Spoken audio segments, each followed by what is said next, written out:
Hello friends, this is Tim Collins coming to you again with our weekend word. I want to talk about the story of the Israelites coming out of Egypt again in Exodus 14 today.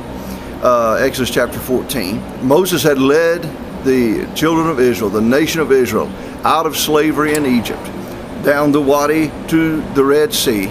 And God had told them in the first few verses of chapter 14, God had told them that he had a plan to take care of Pharaoh. He told Moses, Pharaoh is going to pursue, and I'm going to do something that will impress Pharaoh. I'm going to do something that all Egypt will talk about forever. Well, the Israelites got down to the shore of the Red Sea. The Egyptian army was pursuing them from behind.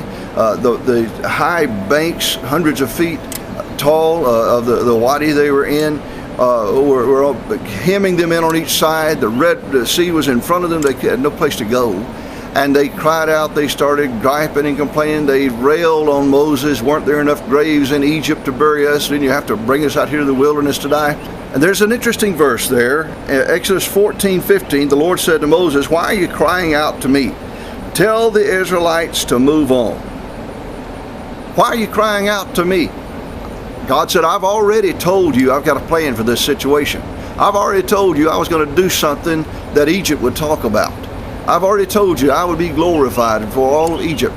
So why are you still crying out to me? See, sometimes we get ourselves into problems, or we find ourselves in situations that seem impossible, and we cry out to God, and we cry out to God, and we cry out to God. At some point, when God has told us, okay, I've heard you, I have a handle on the situation, I'm going to solve your problem, at some point, you simply quit crying out to God and move forward.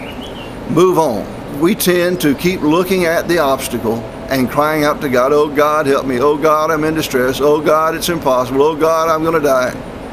When God has already said, I've got a handle on it. It's time to move on. And so when the people began to move on, Moses stretched his rod over the Red Sea at the command of the Lord, and you know the story.